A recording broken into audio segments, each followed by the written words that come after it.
chose de son époque surréaliste.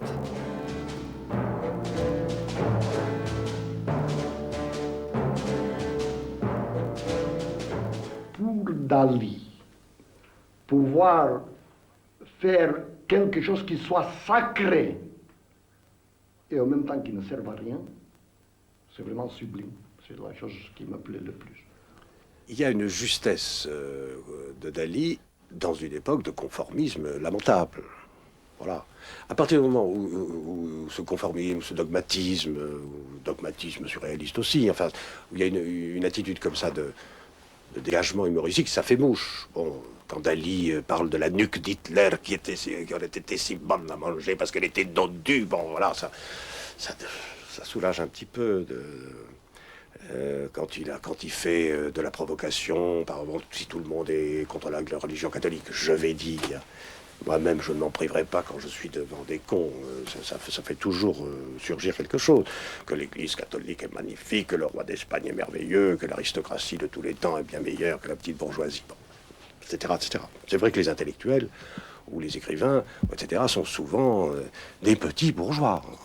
Et que Dali a une fonction presque hygiénique de rappel à l'ordre lorsque la vision petite bourgeoise du monde s'étend au point de devenir la réalité même. Nous sommes en pleine époque de prédication morale où l'abbé machin chouette fait le traité des vertus à longueur de temps, où on est en plein moralisme, en pleine régression, en plein humanisme falsifié, en pleine adaptation salariale de la pensée à des besoins de diffusion de la résignation sociale.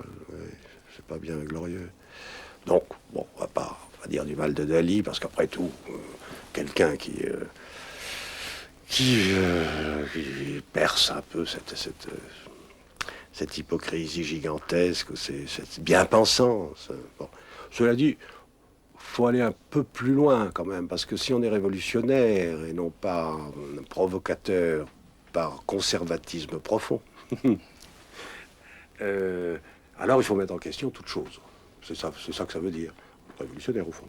L'espace, le temps, les relations entre les gens, voilà. Alors par exemple, pour ce qui est de l'espace, de la perception et de sa profondeur renouvelée, ben alors c'est Picasso qui le dit, parce qu'il a regardé Cézanne d'une certaine façon et qui se tient à une sorte de silence supérieur. Voilà.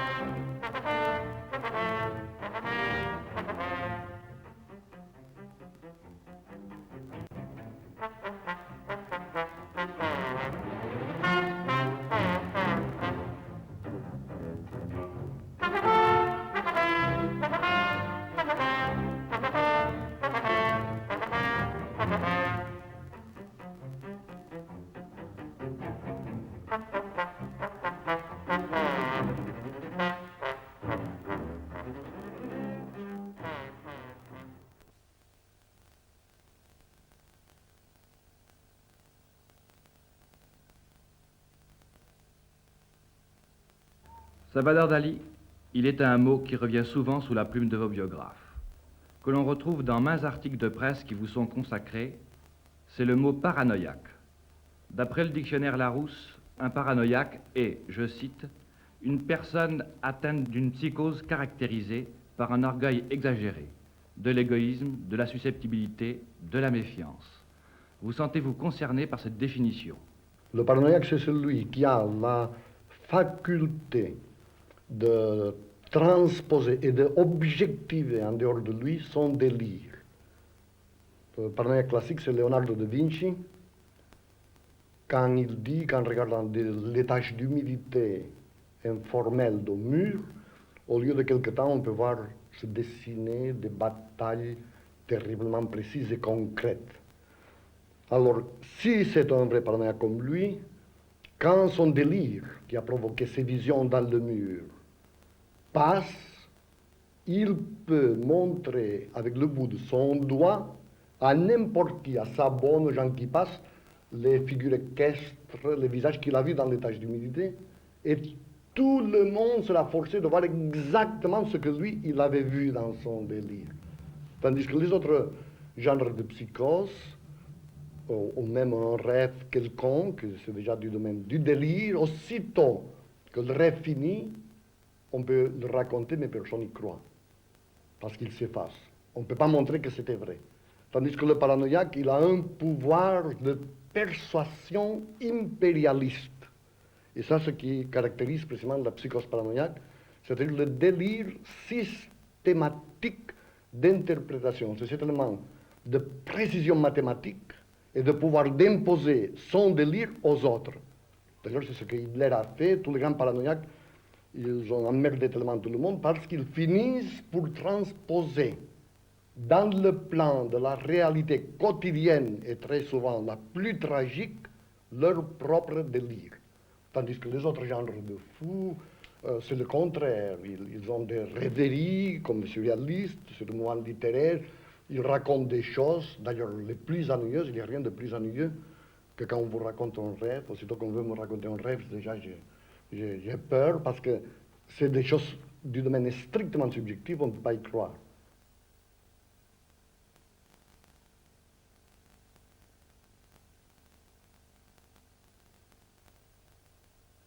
Vous vous définissez comme l'inventeur de la nouvelle mystique paranoïaque critique. Pouvez-vous nous préciser ce que vous entendez par là? La plupart des paranoïaques partent de l'idée délirante, par exemple, qu'on veut les empoisonner. Alors ils se concentrent autour des activités de ces êtres qu'ils croient hostiles dans ce qui se passe dans les cuisines. Alors ça, c'est le cas typique de que c'est la paranoïa. Le paranoïaque croit qu'on veut l'empoisonner, c'est une idée délirante. Ce n'est pas vrai qu'on veut l'empoisonner, que sa famille veut l'empoisonner, mais par ce processus obsessif, par ce délire constant d'interprétation de chacun des mouvements de ses familiers autour de la maison et autour de la cuisine, il découvre une quantité de sentiments hostiles, lesquels existent alors réellement dans sa famille, dont il découvre une quantité de sentiments que uniquement avec ce délire systématique d'interprétation, on est capable d'éclaircir. On ne veut pas l'empoisonner, mais il découvre sur sa famille des trésors de subtilité, de sentiments que cette famille a contre lui. Et alors là, naturellement, ça vient le côté mystique de la cuisine, parce que dernièrement, des jésuites qui ont venu me voir, ils m'ont demandé pourquoi je peignais des montres molles. Alors, aussitôt, j'ai répondu que je peignais des montres molles parce que j'étais mystique. Alors ils m'ont dit, mais quel rapport entre le mysticisme et les montres molles? Et j'ai répondu, parce que les montres molles sont comme du fromage, et surtout comme le camembert, quand il est tout à fait à point, c'est-à-dire qu'il a la tendance de commencer à dégouliner. Et alors il dit, mais quel rapport entre le fromage et le mysticisme? Alors Dali a répondu une chose sublime. Il a dit, parce que Jésus, c'est du fromage. Alors là, il y a eu une certaine malaise de la part des jésuites, mais comme que je suis très jésuitique moi-même, je savais déjà que cette chose, c'était Saint Augustin qui l'avait dit avant Dali. Et alors je leur ai cité un psaume de la Bible dans lequel on parle de Jésus en le comparant à une montagne. C'est très long, mais ça commence en disant montus coagulatus, montus fermentatus, montus, enfin, c'est une série de montagnes, toutes lesquelles ils ont les attributs et les vertus caractérisées et ammoniacales du fromage. Et rien d'autre que Saint Augustin, il écrit textuellement que ce passage, il faut l'interpréter que Jésus, ce n'est pas une montagne de fromage, mais c'est des montagnes et de montagnes montagne de fromage. Alors, un des frères un des jésuites m'a dit, je crois que dans ça, il y a quelque chose de vrai, parce que je me souviens de ce passage de Montus Coagulatus, mais je ne me souviens pas de la citation de Saint Augustin. Et au bout de 3 jours, j'ai reçu une lettre en disant, vous aviez tout à fait raison. Il m'a envoyé la citation exacte de Saint Augustin, que moi-même, je ne connaissais pas très bien. Et naturellement, si ça aurait été Dali tout seul qui aurait dit que Jésus c'était du fromage, ça n'aurait pas marché du tout. Mais si c'est Saint Augustin, alors tout le monde est forcé de dire que quand même c'est pas aussi fou, ni aussi paranoïaque que ça. Entre parenthèses, Saint Augustin c'était un grand paranoïaque, comme tous les mystiques. Parce qu'ils font valoir, le mystique c'est celui qui, au détriment de tout ce qui l'entoure, il systématise une seule et unique idée obsédante, l'idée de Dieu.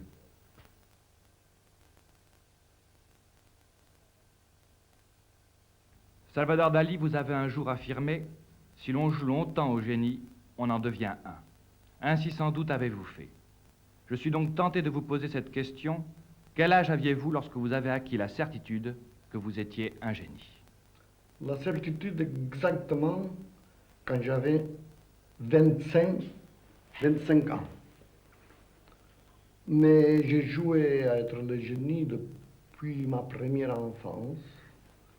Et l'origine de ce jeu a été conditionnée par le meurtre de mon frère.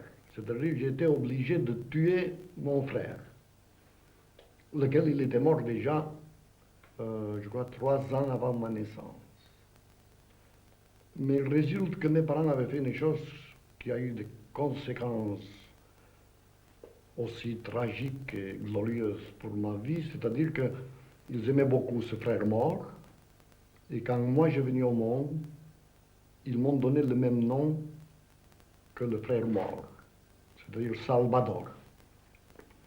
Alors j'ai vécu, et ça, je dois dire que ça c'est la découverte du psychiatre Pierre Roumaguera, qui publie un livre juste en ce moment sur ce sujet. Et il a travaillé peut-être 7 ans pour voir si j'étais fou ou pas. Maintenant, il est arrivé à la conclusion que je suis un des cerveaux le mieux organisé qu'il a jamais traité. Et lui, il a découvert cette espèce de complexe qui est grandiose et qu'on peut appeler déjà maintenant celui des Dioscures. Maintenant, je vais l'expliquer rapidement. J'ai vécu toute mon enfance et toute mon adolescence avec l'idée que je formais part de mon frère mort. C'est-à-dire que je portais dans mon corps et dans mon âme le cadavre agrippé de ce frère mort, parce que mes parents parlaient constamment de cet autre Salvador à propos de moi en disant il ne faut pas que ça arrive comme Salvador qui était enrhumé, il faut le mettre cache-nez. Enfin, j'étais tout le temps qu'on parlait de moi, on parlait de l'autre. Alors, pour me séparer de cet autre frère mort, j'étais obligé justement à jouer au génie dans le sens d'affirmer toutes les minutes que moi je n'étais pas de l'autre, que moi je n'étais pas mort, et alors j'étais forcé de commettre et de perpétrer tous ces genres d'excentricité, que c'est le côté loufoque que les gens croient voir dans Dali, et que justement c'est le côté le plus tragique de mon existence, puisque toutes les semaines, j'ai dû affirmer pour m'en convaincre moi-même que je n'étais pas l'autre, que moi j'étais le frère vivant.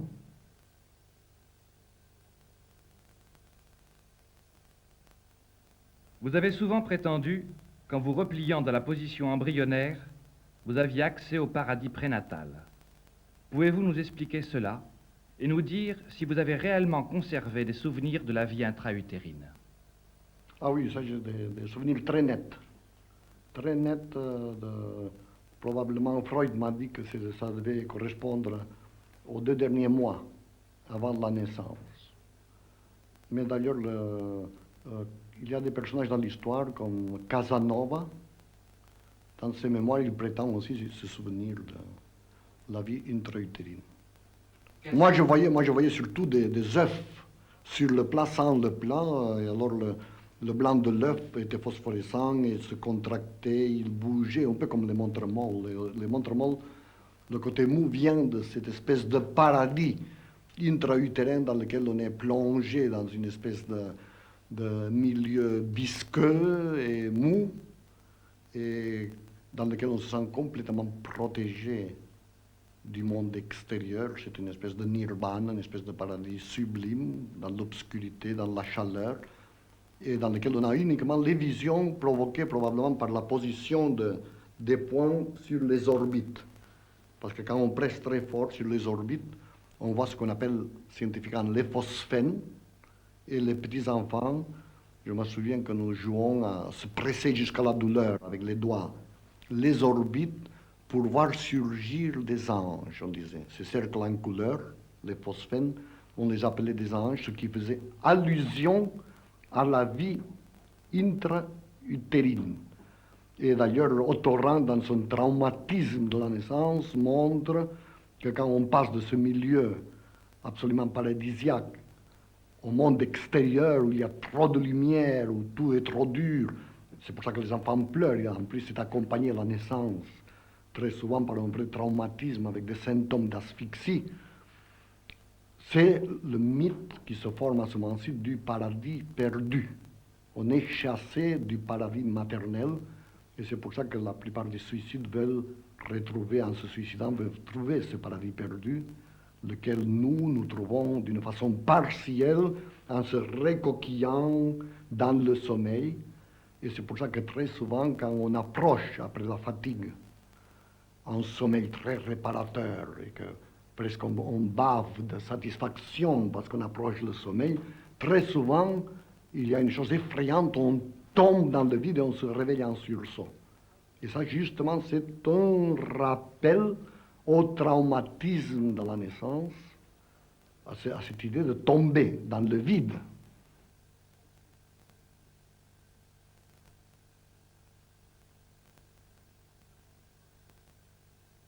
Nous savons que sans vous choquer et sans risquer de vous déplaire, nous pouvons aborder avec vous un sujet qui appartient au domaine de votre vie privée.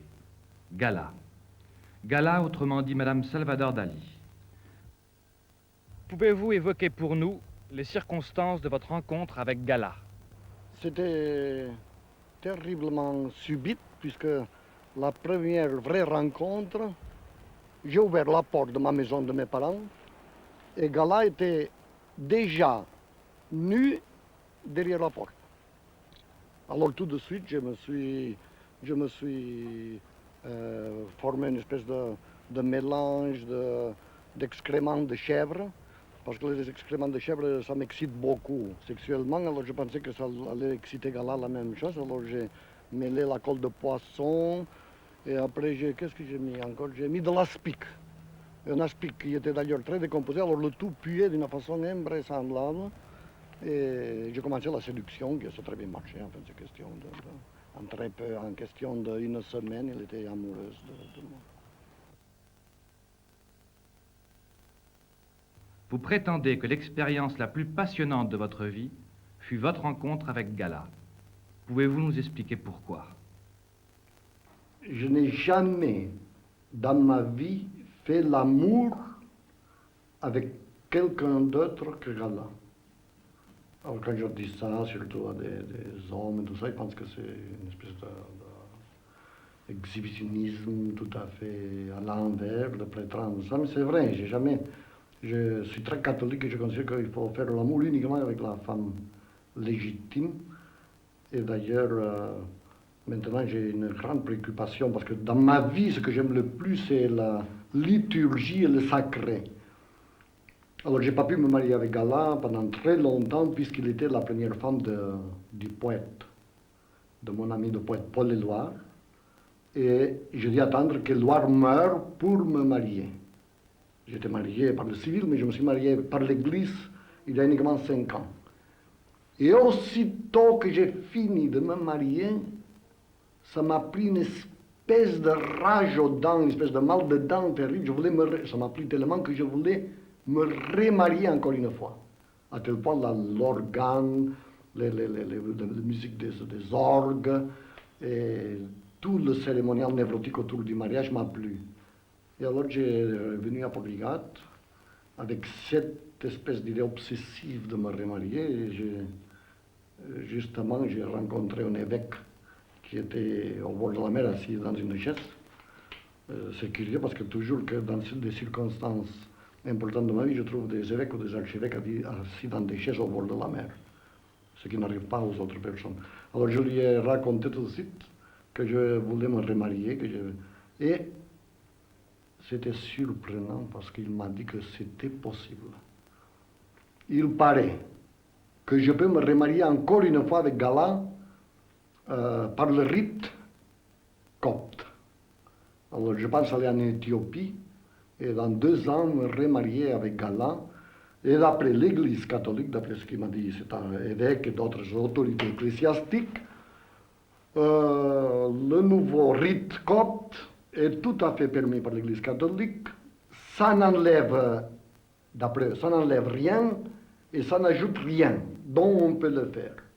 Alors pour Dali, pouvoir faire quelque chose qui soit sacré et en même temps qui ne serve à rien, c'est vraiment sublime. C'est la chose qui me plaît le plus. Alors j'annonce que dans 2 ans, je me marie de nouveau par Gala, par le rite copte. Et cette chose est très importante parce que en même temps, ça va, cette espèce de pureté avec Gala, ça va avec une espèce de fidélité aussi qu'on pourrait appeler homosexuelle, parce que je raconte aussi, de même que je raconte que j'ai jamais fait l'amour qu'avec Gala, je raconte toujours que Federico García Lorca, qui est le plus grand poète de notre temps, et lui il était homosexuel, il était très amoureux de moi, il avait même essayé, mais ça n'a pas marché, parce que moi, pour des raisons plutôt mécaniques, ça n'a pas marché. Mais alors j'ai resté quand même fidèle aussi à l'amour, qui s'est transformé dans une espèce d'amour néoplatonicien après, avec García Lorca, lequel a fait la fameuse Oda à Salvador Dali. Alors je crois que vous êtes bien servi, c'est-à-dire d'un côté cette espèce de chasteté totale avec les autres femmes, puisque l'unique femme c'est Gala, et après cette espèce d'amour néoplatonicien avec Federico García Lorca, qui plane d'ailleurs sur le ciel de Portligat.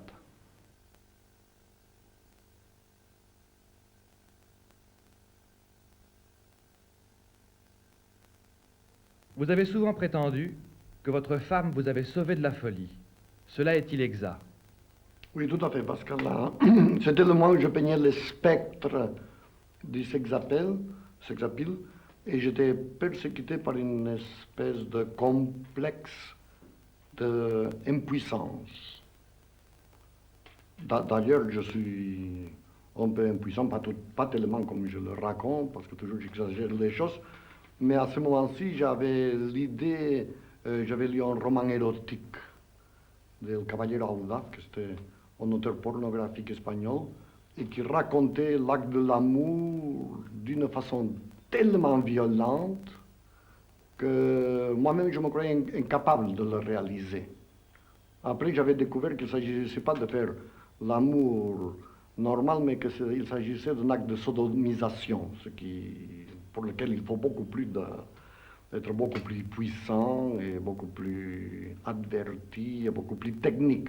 Mais quand même, je me considérais moi-même incapable de réaliser toutes ces choses. Ça m'apparaissait, d'ailleurs, le sexe féminin m'apparaît toujours une chose très remplie de portes, d'antichambres, une chose très obscure et très mystérieuse. Et à ce moment-ci, cette espèce de complexe d'impuissance avait détourné ma libido dans des vraies folies érotiques, la plupart se finissant comme Louis II de Bavière. D'ailleurs, je me déguisais toujours en roi pour me masturber, c'était une de mes vices. Et si je n'ai pas trouvé Gala avec laquelle j'ai découvert l'amour qu'on peut dire normal, c'est certain que 2 ans plus tard, toutes mes idées délirantes auraient dépassé les mesures de la pure paranoïa et ça aurait devenu vraiment de la psychopathologie pure et simple.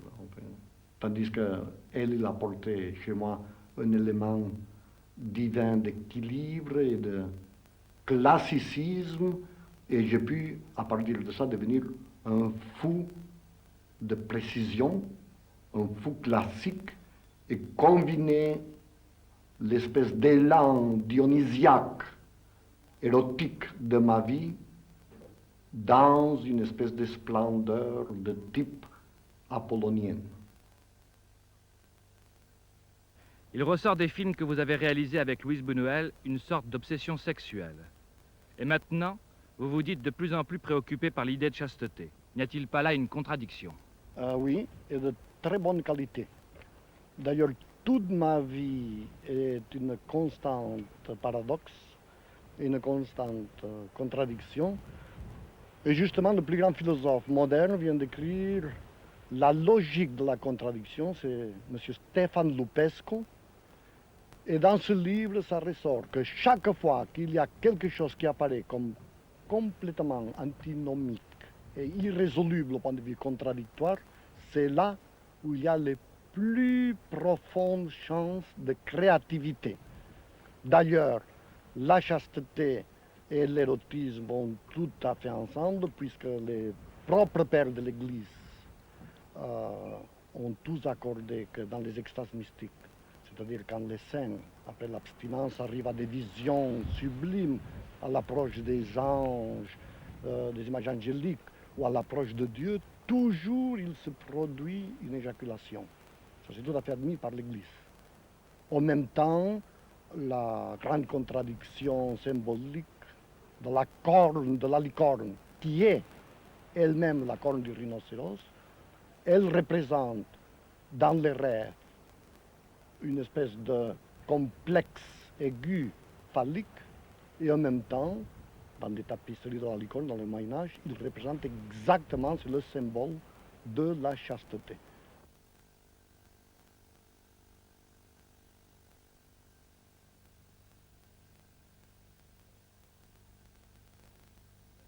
Comment définissez-vous la réussite? La réussite, ça se définit par la puissance de mastication. C'est-à-dire l'instrument le plus philosophique de tous, l'instrument de connaissance le plus philosophique et le plus efficace, c'est les mâchoires.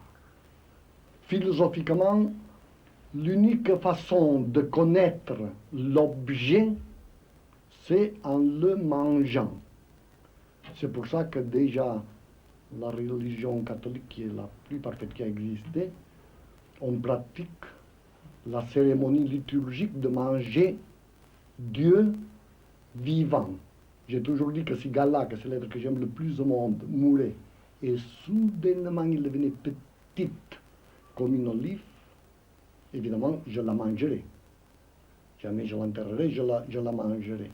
À ce propos, j'ai un souvenir exemplaire d'un étudiant de philosophie qui vivait avec Luis Buñuel, García Lorca et moi à la résidence d'étudiants de Madrid, et lequel mangea un armoire à glace, tout complet.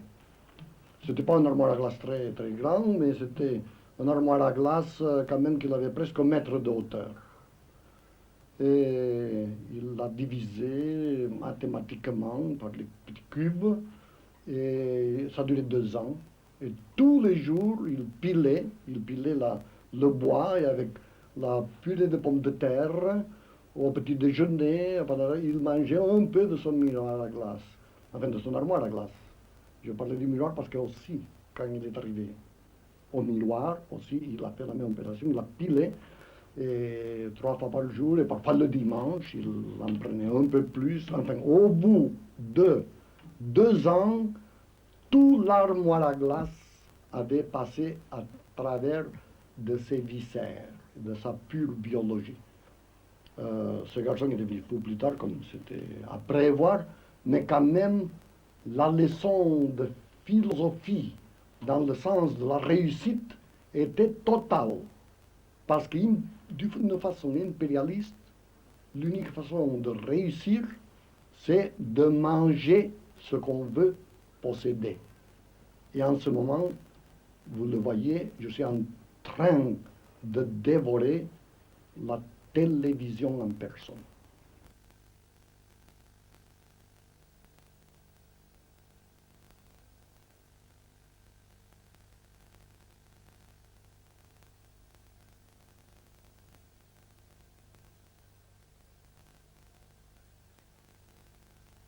Avez-vous jamais tenté de mettre fin à vos jours, et si oui, pourquoi? Jamais, jamais, jamais l'excès de publicité, ni l'excès de succès, ni l'excès d'argent, ni l'excès de popularité m'a conduit même un petit soupçon à l'envie de me suicider. Donc, cette chose qui arrive très souvent aux Brigitte Bardot, tout ça, jamais ça m'est arrivé. Au contraire, qu'en plus de tout ça il y a, tant mieux. Je considère la télévision, le cinéma, la presse, le journalisme comme un des grands moyens modernes d'avilissement et de crétinisation des foules. Mais j'adore les utiliser parce que, au point de vue pratique, après il n'y a plus de gens qui courent après Dali et les tableaux se vendent plus cher. Et alors, puisque ça existe, ça serait complètement idiot de ne pas en profiter, c'est tout. Mais non, en plus, je dois dire une chose parce qu'il y a des gens qui pensent que j'aime tellement l'argent parce que je vais faire des choses de bienfaisance ou je vais employer l'argent d'une façon plus ou moins chrétienne et pas du tout parce que à mesure que j'aime l'argent, je deviens de plus en plus avare. C'est-à-dire mon complexe anal se rétrécit et vraiment j'aime l'argent juste pour l'idée d'avoir la banque qui se remplit tous les jours de plus d'argent, mais pas pour en faire rien. Juste pour l'idée de la puissance, l'idée symbolique, l'idée pure de l'argent pour l'argent.